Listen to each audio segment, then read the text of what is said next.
சிதம்பரத்தினுடைய தனக்குள்ள அகத்தே இருக்கக்கூடிய சிற்றம்பலத்தினுடைய அனுபவத்தை பெறணும்னா குருநாதர்களும் ஆதி குரு சிவனிலிருந்து எல்லாருமே செய்த ஒரு வழிதான் வாலை பூஜை என்று சொல்றார். வாலை என்பது நம்மளுடைய மூலாதாரத்தில் இருந்து செயல்படக்கூடிய நம்முடைய சக்தியை,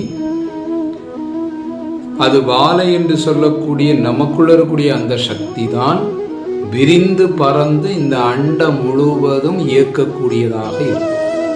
அதனால அதுக்கு பேர் அகிலாண்ட ஈஸ்வரின் பேர் வச்சாங்க.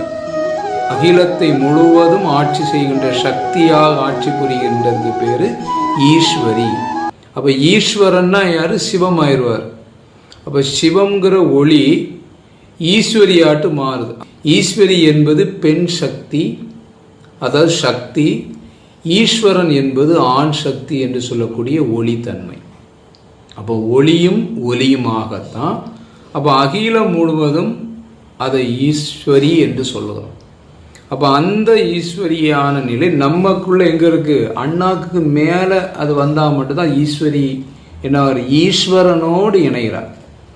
அது வரைக்கும் நம்மகிட்ட எப்படி இருக்கு? வாலையாக ஒவ்வொரு சக்கரங்கள் இருக்கக்கூடிய நாதமாக நமக்குள்ளே இங்க இருக்கக்கூடிய மாயா நிலையோடு தொடர்புல இருந்து கொண்டு அது என்ன செஞ்சுக்கிட்டு இருக்கு?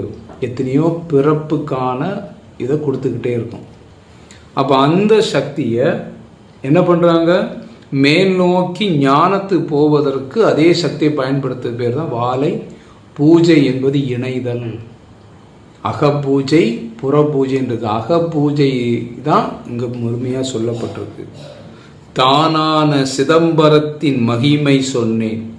அந்த தானாக இருக்கக்கூடிய எந்தவித தோற்றத்தை பற்றி சொல்ல முடியாத பூரணமா இருக்கக்கூடிய அந்த சிற்றம்பலத்தின் மகிமையை சொன்னேன். சதானந்த போதமதின் தன்மையாலே தேனான வாலையுடன் பூசை கேளு. அந்த தேனான இருக்கக்கூடிய அந்த தெய்வீக சக்தியாக நமக்குள்ள இருக்கக்கூடிய அந்த வாலினுடைய பூசை கேளு. சிதம்பரத்தின் தீட்சையடா வாலை தானும். இந்த சிதம்பர நிலை நாம பெறணும்னா அதுக்கான தீட்சை தான் அந்த வாலை சொல்லக்கூடிய ஒன்று. கோணான திரிகோண நடுவே விந்து குருவான விந்து மதி உடனே கேளு. இந்த வாலைங்கிற அந்த சக்தியை பற்றி தெரியணும்னா அந்த குரு என்று சொல்லக்கூடியனுடைய அந்த பூரண வழிகாட்டுதலோடத்தான் உங்களுடைய விந்து மதி நடுவே கேளு. அந்த மனதில் பூரணமாக அதை நம்மளை உங்களுக்கு கொண்டு உணர்த்த முடியும். அந்த குருனுடைய வழியில் நின்று தான் பண்ண முடியும். மானான ரீங்காரம் மட்டுமேலே. இந்த பூரணமான முதல் வாலை உங்களுக்கு எப்படி வருது? அவருடைய வழிகாட்டுதல் மூலமாக குரு என்று சொல்லக்கூடியவருடைய அந்த வழிமுறை மூலம் முதல்ல கேட்கக்கூடிய அந்த வாலையினுடைய சப்தம் தான் ரீங்காரம். இப்போ முத உங்களுக்கு அடிப்படை வகுப்புல என்ன சொல்லி கொடுத்ததுருக்கு? மூலாதாரத்தில் இருக்கக்கூடிய நாதத்தை நீங்க தியானம் பண்றதுதான் முதலான மிக முக்கியமான பூஜை. இப்போ பூஜை பண்ணியிருக்கோம். என்ன பூஜை பண்றோம்? அக பூஜை தான். நீங்கள் செய்யக்கூடிய வாசி வித்தைகள், அடுத்த நீங்கள் செய்யக்கூடிய தியானங்கள் எல்லாமே அக பூஜை பண்ணுறீங்க. வெளி பூஜைக்கு நீங்கள் என்னெல்லாம் பொருளை தேடுறீங்களோ அந்த பொருள் எல்லாமே அகத்தில் சில பொருட்களை நீங்கள் யூஸ் பண்ணணும். இப்போ அக பூஜை உடல் ஒரு பாத்திரம், அதனால தான் உடலை பாத்திரம்னாங்க. உடலில் பாத்திரம், வெளியில் பஞ்ச பாத்திரம்னு ஒன்று வெளியில் உண்டு பூஜைக்கு. அதே போல பஞ்ச பாத்திரம் என்பது நம்மளுடைய எந்திரியங்கள். விளக்கு உண்டு, நெய் உண்டு, இப்படி எல்லாம் நமக்கு அதை ஏற்றக்கூடியதுக்கு ஒரு ஹோமங்கள் வேணும், ஹோம குண்டம் வேணும். அதுதான் நம்மளுடைய எல்லா விதமான இருக்கக்கூடிய சக்கரங்களாக இருக்கக்கூடிய சக்கரம் மூலாதாரம், அங்கே தான் நெருப்பை ஆரம்பிப்பாங்க. இப்படி எல்லா இதுக்குமே அகபூஜையிலுடைய பொருட்களில் எங்களுடைய இந்த சரீரத்தில் இருக்கக்கூடிய பொருட்களாக இருக்குது. அங்கே யூஸ் பண்ணக்கூடிய எல்லாமே நீங்கள் நூலெல்லாம் கட்டுவாங்க அந்த பூஜைகளுக்கு பார்த்தீங்கன்னா, நூலெல்லாம் கட்டுது. இங்கே நூலுங்கிறது என்ன? உங்களுடைய நரம்பு மண்டலம். எல்லாத்தையும் மனம் என்று சொல்லக்கூடியது தான் இங்கே இருக்கக்கூடிய உங்களுடைய நினைவு. எல்லாத்திலையும் நினைவுபடுத்துவது, அதை முறையாக வரிசைப்படுத்துவதுங்கிற கான்சியஸ்ங்கிற அறிவு தான் உங்களுடைய நினைவாக இருக்கிறது. அப்போ இங்கே தெய்வம் என்பது எப்படியா இருக்குது? அரூபமாக இருக்கக்கூடியது ரூபங்களை பார்த்து மீண்டும் எல்லாத்தையுமே அரூபத்தில் தான் நம்ம என்ன பண்ணுறோம்? தீபம் என்னும் ஒளியில் அனைத்தையும் அங்கே கொண்டு போட்டுருதோம். எதெல்லாம் நாம் வச்சிருக்கோமோ அதையெல்லாம் அதனுடைய மூலமாக இருக்கக்கூடிய ஒளியாட்டு மாறிடுது, எரிந்து ஒளியாக மாறிவிடுகிறது. அந்த ஒளியை வளர்ப்பது வெளி ரீதியான பூஜா கர்மங்கள் செய்கிறோம். அதே விஷயத்தை தான் இங்கே இருக்கக்கூடிய அந்த பிராணன் எனும் நெய்யை ஊற்றி யோகம் எனும் அக்னியை வளர்ப்பதற்கு காற்று எனும் பிராணனை கொண்டு ஊதி அந்த தீயை மூட்டி வளர்க்கிறோம். அப்போ மூட்டும் போது அதில் என்னெல்லாம் போட்டு எரிய வைக்கணும்? நம்மளுடைய கர்மம், வாசனை, உணர்வுகள், உணர்ச்சிகள், தேவைகள், அனைத்து விஷயங்களுமே நம்மகிட்ட இருக்கக்கூடிய அந்த பொருட்கள், போடக்கூடிய பொருட்கள். இப்போ போடக்கூடிய பொருட்கள் இங்கே உள்ளே இருக்கக்கூடியதை நீங்கள் உள்ளுக்குள்ள தீயில தான் போட முடியும். எந்த காலத்தை கொண்டும் நீங்கள் என்ன செய்ய முடியாது. உள்ளே இருக்கக்கூடிய எரிக்கக்கூடிய பொருளை வெளியில் போட்டு உங்களால் எரிக்க முடியும். வெளியில் உள்ள பொருட்களை மட்டும்தான் நீங்கள் வெளியில் போட்டு தீயில போட்டு எரிக்க முடியும். அப்போ உள்ளே இருக்கக்கூடிய பொருளை நீங்கள் வெளியில் போட முடியாது. உள்ளே இருக்கக்கூடிய நமக்குள்ளே இருக்கக்கூடிய அந்த நல்வினை, தீவினை, ஊழ்வினை, எல்லா வினைகளும் நாம் எங்கே தான் போட முடியும்? உள்ளே இருக்கக்கூடிய ஒரு நெருப்பில் தான் போட முடியும். அப்போ உள்ளே இருக்கக்கூடிய நெருப்பை நாம் வளர்க்க தெரிஞ்சால் மட்டும்தான் அது செய்ய முடியும். அப்போ யோக சாதனை மூலமாக அந்த தீயை வளர்க்குறோம்.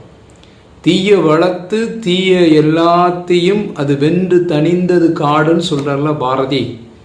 அக்கினி குஞ்சொண்டு கண்டேன். அந்த அக்கினி என்று சொல்லக்கூடிய உள்நிலை, உள் ஒளியை நான் கண்டேன். அதை ஒரு இடத்துல கொண்டு வச்சேன். பொந்திடை வைத்தேன். எங்கே கொண்டு வைக்கணுமோ அதை கொண்டு வச்சேன். அப்போ அதுக்கப்புறம் சும்மா இருக்காது இல்லையா? அதுக்கு தேவையான காற்றை ஊதி கொடுத்து, காற்றுனால் அந்த அக்கினி என்ன செய்யுது? பெரிய தீயாட்டு எரிந்து வெந்து தணிந்தது காடு. என்கிட்ட இருந்த எல்லா விதமான வினை, எண்ணம் எல்லாத்தையுமே அது எரிக்கக்கூடிய அளவுக்கு அதை என்ன செய்யணும்? அந்த தீயை வளர்க்கணும். இப்போ நிறைய பேருக்கு சாதனை நீங்கள் எடுத்துக்கிட்டு அல்லது நீங்கள் ஏதோ ஒன்று படிச்சுக்கிட்டு அப்படியே வச்சிங்கன்னா அது கொஞ்ச நாளுக்கு அங்கே லேசாக ஒரு சின்னதாட்டு மினுட்டாம்பூச்சி போல் இது பண்ணி அது மினிங்கிக்கிட்டு இருக்கும்.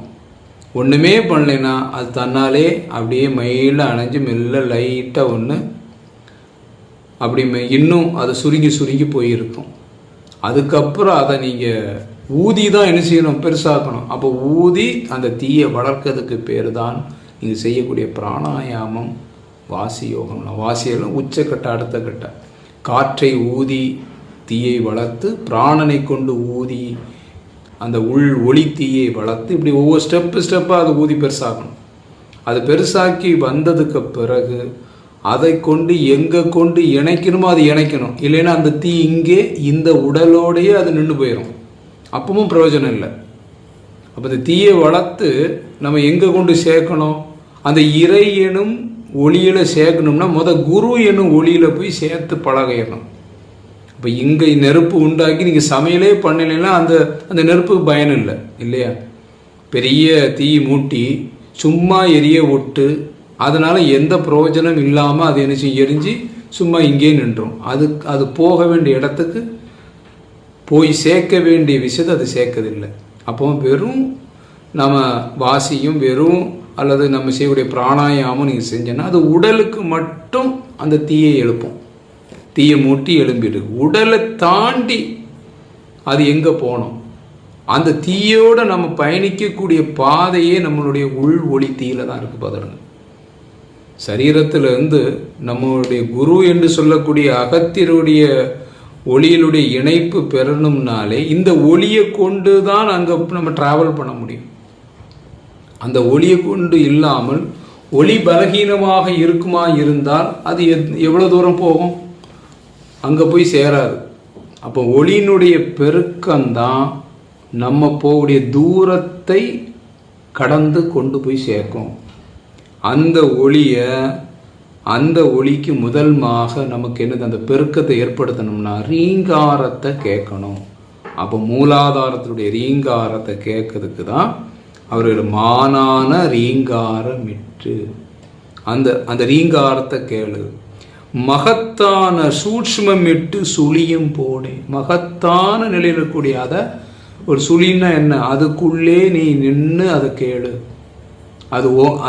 அதனுடைய ரீங்காரத்தை கேட்டு கேட்டு கேட்டு நில்லு. போடப்பா சுழி அறிந்து சூட்சுமம் இட்டால், அதனுடைய சூட்சுமத்தை நீ புரிஞ்சுக்கிட்டு அதிலே நிலைத்து நின்றான். பொன்னான திரிகோணம் என்ன சொல்வேன். அது பொன்னான நிலைக்கு கொண்டு போகக்கூடிய அதனுடைய மகத்துவத்தை பற்றி நான் என்ன சொல்வேன். நாடப்பா மேருவென்று இடத்து பேரு. மேரு என்று சொல்லக்கூடிய நாடு. நீ எதை நாடணும்? இங்கே இருக்கக்கூடிய நீங்கள் ஒளியெல்லாம் பெருக்கிறீங்க, வாசியெல்லாம் பண்ணுறீங்க, எதை நாடணும்னு தெரியாமல் வெறும் வாசி மட்டும் ஏற்றி இறக்கிறதுனால நீங்கள் ஃபுல்ஃபில் ஆக முடியாது. உங்கள் சரீரத்தில் இந்த உடலுக்கு அசைவு கொடுத்து உடலுக்கு வெப்ப சக்தி கூட்டி நம்ம என்ன பண்ணுறோம், பலவிதமான பணிகள் செய்கிறோம்.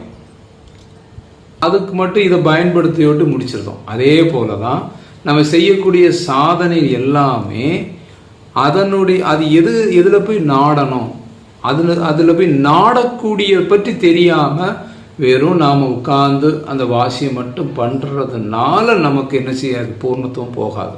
அப்போ எதை நாடதுக்காக தயார்படுத்தியிருக்கோம், எதுக்காக வாசி பண்ணுறோம், அதை நம்ம டச் பண்ணாமல் வாசி பண்ணி ஒரு பலனும் இல்லை. அது உடலோடு அந்த பலன் நின்று போகும். ஆத்மா என்று ஒன்று வளர்ச்சி அடைந்து அது அந்த அகத்திய பேரொளியோட குருநாதனோட அந்த இணைப்பு பெறதுக்கு முடியாமல் போயிடக்கூடாது. அதுதான் ரொம்ப முக்கியம். அப்போ பொன்னான திரிகோணம் என்ன சொல்வேன். நாடப்பா மேருவென்று இருக்கும் பேரு. நல்ல திரிகோணம் என்று இருக்கும் பேரு. அதான் நல்ல திரிகோணம், நன்மையான ஒரு நிலை போகக்கூடிய வழி. அதுதான் வீடப்பா பலத்ததொரு மெய்ஞான வீடு. உண்மையான பலமான ஒரு வீடு.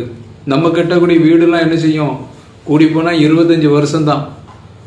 அதுக்கப்புறம் நம்ம இப்போ கட்டக்கூடிய எல்லாமே என்ன செய்யும், என்ன ஆயிரும், பலகீனம் அடைந்து எல்லாமே அழிஞ்சு போயிடும்.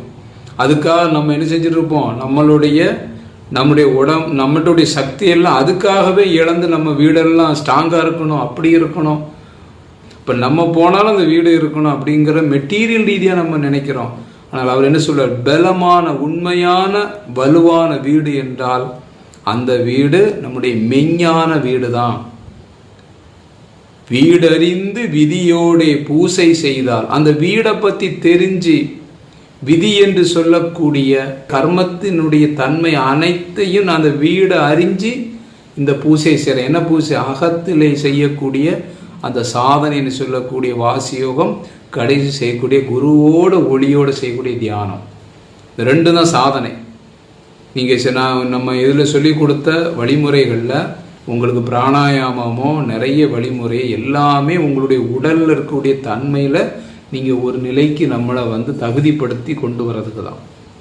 ஆனால் கடைசியாக இருக்கக்கூடியது வாசியும் அதனுடைய உச்ச நிலையான அந்த அகத்தியருடைய ஒளியோடு இணைப்பு பெற்றிருக்கக்கூடிய அந்த சம ஆதி, குரு சம ஆதி என்று சொல்லக்கூடிய அந்த ஒளியோடு நீங்கள் இணைந்து இருக்கக்கூடிய தியானம்தான்.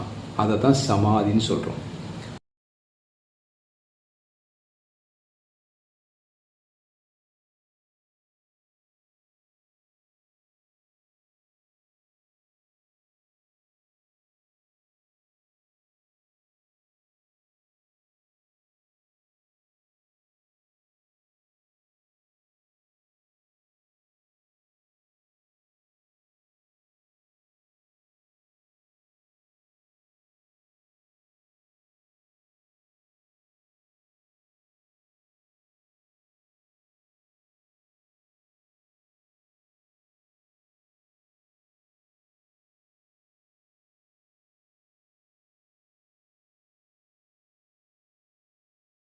Thank you.